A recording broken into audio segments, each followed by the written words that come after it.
What is going on, everybody? Welcome into TTP Sports. A little couple of hours after the fact, a little couple of hours after the Phillies and Diamondbacks got together tonight at Citizens Bank Park. Phillies, they win by a score of 3-2 as my cat starts to meow at me as the stream starts. Hello, Shoko. Go back to sleep, please. I know you're meowing. I know you want attention, but we got a recap to go over first. And that's the Phillies beating the Diamondbacks by a score of 3-2. Was a pretty, I would say, kind of lackluster game. I wouldn't say kind of lackluster. The offense definitely did offensive things. You know, the typical Phillies offense. They were quiet for most of the game. They had a good inning where it was still a 2-1 ball game. Jesus Luzardo.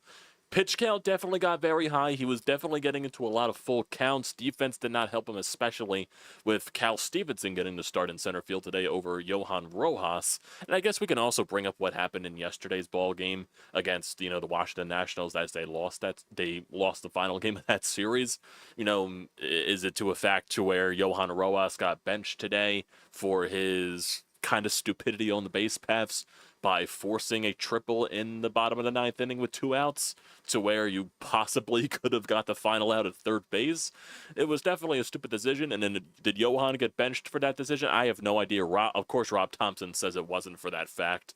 And Johan Rojas eventually got into the game as a defensive replacement. And he did make a fantastic catch in the top of the ninth inning, basically saving the ball game, with Jose Alvarado on the mound. So he did make a very fantastic grab out there to help Jose Alvarado get the save. So there is credit where credit is due. But just offensively, once again, they just looked really lackluster. They did get on the board first, score a run. Kyle Schwarer getting 2 RBIs in today's game. He got the RBI double in the bottom of the first inning, driving home Trey Turner. And the Phillies go up to 1-0. Then the Diamondbacks eventually tie the game up a couple of innings later. And that just goes into the stance with Jesus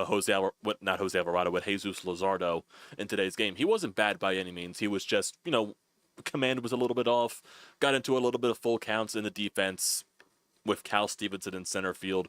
That second run probably doesn't score if Cal Stevenson tracks that ball way better than he did, because it goes off the tip of his glove, it becomes a double, and eventually the run does come across to score, which it should have been an out, and probably Jesus Luzardo finishes off. I believe that was the 5th or the 6th inning in this ballgame. That was the 6th inning in this ballgame, and that was the inning that Jesus Luzardo actually left in. So, overall, he wasn't bad tonight, but it does count as an earned run on the stat sheet, even though Cal Stevenson technically did drop the ball. But it's still 2 runs on Jesus Luzardo's stat sheet. It's not the end of the world at the end of the day. He went 5 1/3 innings, allowed 9 hits, 1 walk, 6 strikeouts, 2 earned runs, 95 pitches, 63 strikes. His ERA is still sub-2 after today's start. Like I said, he wasn't bad by any means. He was just off. I wouldn't even say off. He just threw a lot of pitches, and the command with the fastball at certain stages of this game was definitely all over the place. So, but he still fought through. He still only allowed 2 earned runs at the end of the day. And the bullpen, for the most part, got the job done. The bullpen, when Jesus Luzardo left the game, they only allowed 1 hit, and that was from Matt Strahm.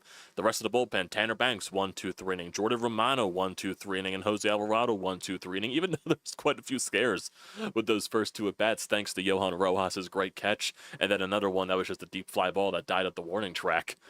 So overall, the bullpen has actually been pretty good. And I think there's a stat with the bullpen that's definitely intriguing, and I don't know if that's a sign of good things to come or if they're just on a good stretch right now, but the Phillies bullpen since April 30th, they're on an 11-inning scoreless streak, so take that for what it's worth, since, the 30th, so that's for the past, 3 days, so the past 11 innings, the past 3 days, so they have been doing their job, so we'll just see where it goes from there, and if they can drive any consistency off of that. But, bullpen did their job today, especially holding that 1-run lead the entire time once the Phillies did take the lead in that bottom of the 7th inning with Kyle Schwarer, leadoff bomb to tie the ball game up, lefty, and then you have Max Kepler a couple of batters later, lefty, solo bomb, and there were criticisms, warranted criticisms in last night's ball game against Washington, where I believe it was the 6th inning, there was a base runner or 2 on, I believe, where the Phillies probably could have tacked on some runs, and Max Kepler was up to bat against a left-handed pitcher, and and Rob Thompson decided not to pinch hit Max Kepler and, not bringing in Weston Wilson, not bringing in, Edmundo Sosa to pinch hit in that situation. He stuck with Max Kepler, and it came back to bite you there. And there were definitely rightful criticisms of why aren't you pinch hitting for Kepler in that situation. And Rob Thompson, in the post game said, I've been liking Kepler's bat lately, so I kept him in that spot, even though Kepler this season has not been good against left-handed pitching. But today he proved Rob right with the solo shot against the lefty on a hanging slider, where he did crush the solo shot to give the Phillies the lead. So what the fuck am I even supposed to say? Good on Kepler. Good on Kepler. And it just in totality, the Phillies offense, besides that, the Phillies offense really was not existent today. It was only 6 hits. Thankfully, their pitching was really good, and thankfully the Diamondbacks were not able to cash in on a lot of their chances. The Diamondbacks, they went 2 for 9 with runners in scoring position. They had 10 hits today, and the Phillies only had 2 chances with runners in scoring position. They were 1 for 2, and thankfully one of those chances, Kyle Schwarber got the RBI double on. So thankfully for that. And if you're just looking throughout the entire Phillies lineup today, Bryson Stott, a rare quietness from the leadoff spot today for him, 0 for 4 with a strikeout. Trey Turner, he went 1 for 3 with a walk and a run scored. Bryce Harper, he goes 1 for 4 with 2 strikeouts. We'll get to Bryce Harper in a little bit. Kyle Schwarber, 2 for 3 with a walk, a double, and a solo shot, so he has 2 RBIs on the day. Nick Castellanos, 0 for 3. Max Kepler, 1 for 3 with a solo shot. JT, 0 for 3. Bohm, 0 for 3. Stevenson, 1 for 2. Then Rojas came in, he went 0 for 1. And like I said, Phillies go 1 for 2 with runners in scoring position. They leave 3 runners on base. And basically just looking through the entire ball game, just seeing offensively what they did. Obviously, like I said, Kyle Schwarber's RBI double in the bottom of the first inning drives home Trey Turner. You get a 1-0 lead there. Diamondbacks, they respond in the top of the 4th inning to tie the ball game up. And then they eventually get a 2-1 lead in the top of the 6th. Moreno hits a deep fly ball to center field. Stevenson should have caught the ball, read it badly, turns into a double, and then eventually Gurriel drives him home with an RBI single. Strom eventually limits the damage there. Bottom 6, Phillies don't do anything. Then you get bottom of the 7th inning where Schwarber first pitch bomb, and then Max Kepler solo shot as well to give yourselves the lead, and the bullpen did the job from there. But offensively, really just not many chances for the Phillies today. They were just like not the best. And maybe it's a good sign because Merrill Kelly came out of the ball game early, where I'm not sure what happened with him. He was doing his warm-up pitches in the bottom of the 6th inning, and something just looked off with him. And I guess he was stretching out his back. I guess he just didn't feel something right. And Merrill Kelly is a pitcher that has a lot of injury history, especially in the recent history. So they're probably just playing it very precautious at that stage. They take him out of the ball game, and the Diamondbacks bullpen, they also lost a couple of arms this week with Martinez and Puck going on the IL. So that's 2 of their best relievers on the IL, and the Diamondbacks bullpen in totality has not been good this season. So you lose 2 of your best relievers, and now you have to go to the bullpen because Merrill Kelly had to leave the game with an injury. Maybe the Phillies benefited from that, and that's what they showed there at that stage. So they did take advantage of it. Their bullpen did the job, and Luzardo, overall, it was an okay game from Luzardo's standards this season. Definitely not the best thing in the world, but not the worst thing in the world whatsoever either. Like I said, his command was just a little bit all over the place. He was getting into a lot of full counts early. He would have gone a full 6 innings if it wasn't for Cal Stevenson booting the ball in center field. That's most likely would have been the case. So, like I said, not too fully of the complaints. I'm sure Luzardo will bounce back in his next start, so definitely not worried there in the slightest. But just looking at some of the Diamondbacks hitters, like I said, they had 10 hits in today's game. The only players to not have hits, basically from the starting lineup in today's game, was Eugenio Suarez. Everybody in their lineup had a hit. Marte had a hit. Carroll had a hit. Grichuk had a hit. Naylor had a hit. Moreno had a hit. Gurriel killed you today, 3 for 4 with an RBI. Thomas had a hit. Perdomo had a single, and then Tawa came into the game for pinch hitting in the 9th inning, I believe. He went 0 for 1 in that appearance. But yeah, the Diamondbacks just weren't able to cash in on their opportunities. So I guess the Phillies were just opportunistic in those chances to prevent the Diamondbacks from scoring. And their bullpen did retire the Diamondbacks with basically only allowing 1 hit, 1 base runner. So the bullpen did their job. The bullpen did their job, and they do deserve the credit for that. And you take the first game in this series, and it's also, just to try to win another series so that you can get 3 series wins in a row. And this is also Diamondbacks team that's coming off of a series win against the New York Mets. So maybe you can one up the Mets right there with maybe gaining some traction in the NL East by beating a team that they weren't able to beat in the 3-game series. So the next 2 games, weather depending, because I know there's going to be a big rain front coming in at the start of next week, especially on Sunday. It does say it's supposed to start raining tomorrow night as well, but I'm not sure if that's like late Saturday night into Sunday. So it's a weird thing. So I'm not sure if they're going to be getting all of those games, both of these games in this weekend. Most likely they might get it in tomorrow since it is a 6 o'clock start. So they might most likely get it in.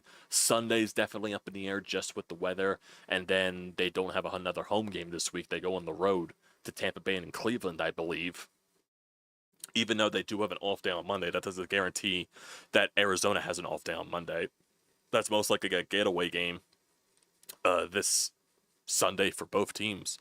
Yeah, if I'm just looking at Arizona's schedule, do they have an off day on that Monday? No, they don't. No, they don't. They go right back home, and they play the New York Mets again. So, yeah, they don't have the benefit of an off day right there. So we'll just see what's happening with the weather in that situation. But overall, like I said, just a good win for the Phillies. Your big bat Kyle Schwarber came up clutch. Max Kepler has definitely been looking a lot better in the batter's box in the most recent games, especially with the power. He's hitting a couple of more home runs, which is nice to see. So we'll see where that continues. Just some other guys in the lineup. Trey Turner gets another hit, so his average is basically just around 300. He's at 299 right now. The on-base percentage is rising for him. It's almost at 380 at this point. The slugging percentage is still not anywhere for Trey Turner. It's still not good at 368, so he really needs to start getting the extra base hits. It's basically just been single or walk for Trey Turner, so that really needs to improve. Schwarber has been Kyle Schwarber. He has been fantastic for you. Castellanos, he'll have his good games, he'll have his bad games. That's just a Nick Castellanos experience. Bohm is Bohm at this rate with the way that he has struggled so far. It is crazy that he, even though he's not really a power hitter, to not even have a home run for Alec Bohm, it's just insane at this point. And it does sound like that Brandon Marsh might return to the team in the next couple of days. I'm not sure where his rehab stints has gone. I know he played another rehab game today. He might be returning with the team this weekend. I'm not entirely sure, so we'll see on that. Ranger Schwarer, obviously, he's getting his first start of the season on Sunday, so hopefully that'll be something exciting to watch there as well. And one of the other things that I did want to get on before actually we look at these next few games, so obviously we got Aaron Nola on the mound tomorrow going up against Brandon Pfaadt. The Phillies know Brandon Pfaadt very well, obviously, because they really struggled against him in the NLCS a couple of years ago. Did they face Pfaadt last year? I don't remember. I really don't remember if they faced him last year. I don't think they did.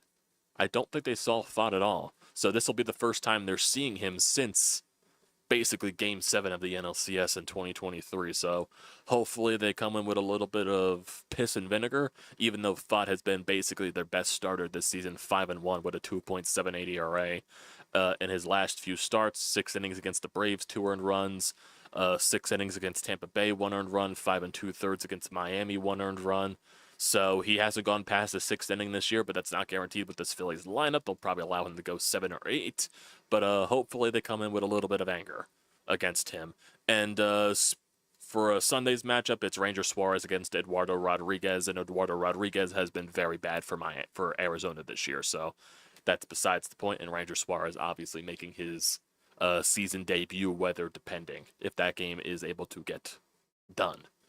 So when I spoke of anger, going back to that, not specifically for the Phillies going up against Brandon Pfaadt, Bryce Harper. Bryce Harper, I don't know what's going on with him. He does not look right. He does not look right. Something just seems very off. His attitude, his body language, his at-bats, like the body language that you even see in his at-bats, it looks like he's even trying to tamper with his swing a little bit to maybe adjust it or something like that, to maybe try to get more better production. You know, Bryce Harper is a guy of habit. If he goes into a struggle, he's definitely going to be doing many different things just to try to get back into a rhythm, just to try to get back into some type of consistency to try to produce for this team. But overall, Bryce Harper, 235 on the season batting average, 364 on base, and a 412 slugging. Really, besides that couple of game stretch maybe a couple of weeks ago where he hit a few home runs, he really hasn't done much. He really hasn't done much. And it's very unlike Bryce Harper from what we've seen over the course of his career in Philadelphia. Like, this is probably the worst of his struggles that we have seen. And the body language just doesn't match it. He also had a very brutal mistake in last night's ball game, which allowed, for the Washington Nationals to score a bunch of their runs in last night's ball game, where it should have been an easy ground ball out, which turned into a triple, basically.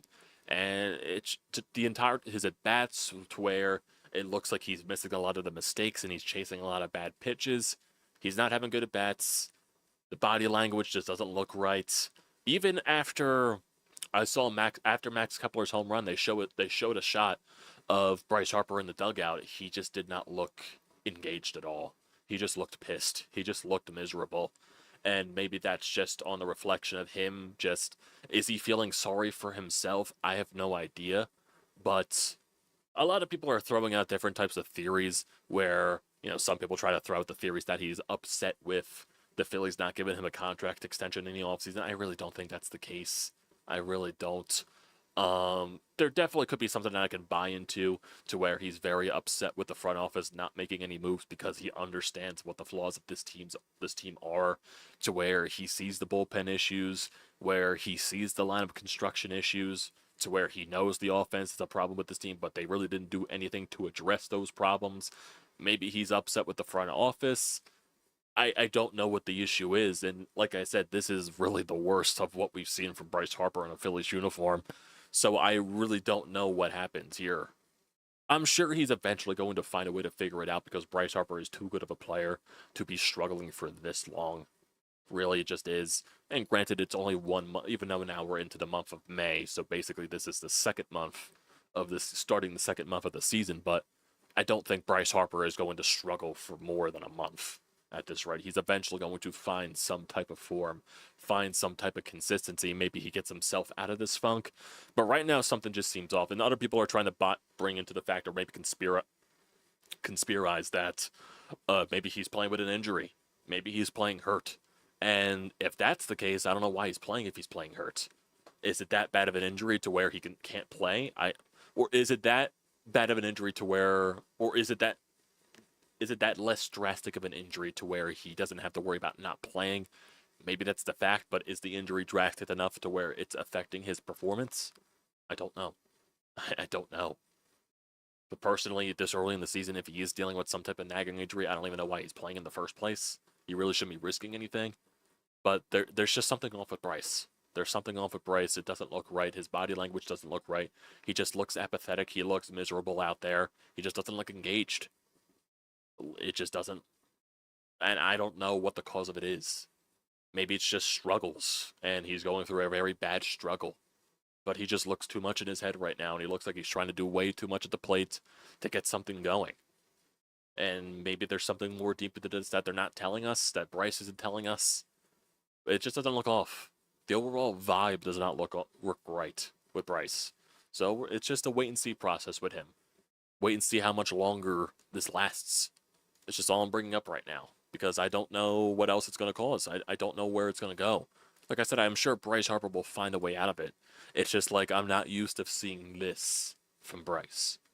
Even though there was a stretch in 2021 where he had a really big struggle, and that was like right after he got thrown in the face against St. Louis, and then he went on an insane surge in the second half to win the MVP. So I'm not sure if this is anything similar to what he's going through then, but Bryce, like I said, this is probably the worst we've seen of Bryce. I'm sure it'll get better. I'm definitely sure it will get better, but it's definitely something to bring up because it does feel like some people are not criticizing him as much as other players, and Bryce is definitely not above criticism. He is the face of your franchise. He definitely does not deserve to be above criticism. He deserves to be criticized just like any other player. So it's just something that I'm stating right there. It's just something that I'm bringing up. So we'll just have to wait and see what happens with Bryce for those specific reasons. And we'll see what happens as we move on in this series against Arizona. Like I said, they play tomorrow, 6 o'clock. Aaron Nola on the bump, hopefully looking to build off of his strong Sunday Night Baseball performance against the Chicago Cubs. And it will be warm weather in Philadelphia, so this will be one of the first warm the warm weather games that Aaron Nola will pitch this year. So we'll see if he just builds some consistency off of that. And then we'll see what Ranger Suarez is like on Sunday. we'll definitely see. And then you do get the off day on Monday. And I am planning something for that Monday because Monday is supposed to be the NHL draft lottery. So I most likely will be maybe doing a stream during that because they're actually doing something different with the draft lottery this year. They're actually like performing the process live instead of just showing you the cards. They're actually performing the draft lottery process live on television. So we'll definitely see what happens. We'll definitely see what happens. So there's really not much else to bring up. There are a couple of you watching the stream right now, but none of you in the chat. Obviously, like I said, this is, I was watching Friday Night SmackDown while having the game on my phone. So I was more locked into WWE than locked into the Phillies. So this is why the stream is more a couple of hours after the fact. And this game went by very quickly. This game like wrapped up like just past 9 o'clock.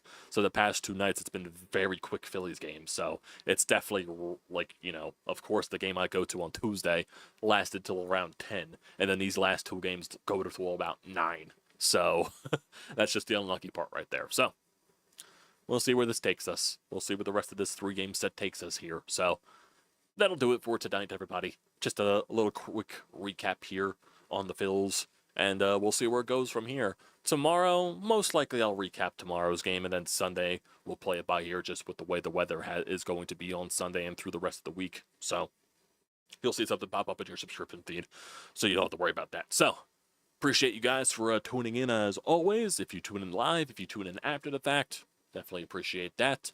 So don't forget to drop a like and leave a comment in the comment section down below.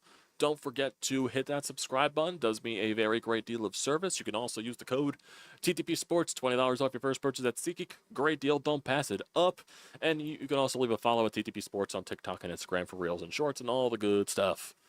So, once again, not really a drama type of game for the Phillies. They just went out and won, and that's the most important part. Like Tyler says right here, kept up with the score, and it seemed like one of those no-drama wins. Yeah, definitely a no-drama win. Really, the only drama part was Cal Stevenson's drop ball in center field, so that pretty much was the most part. So, without further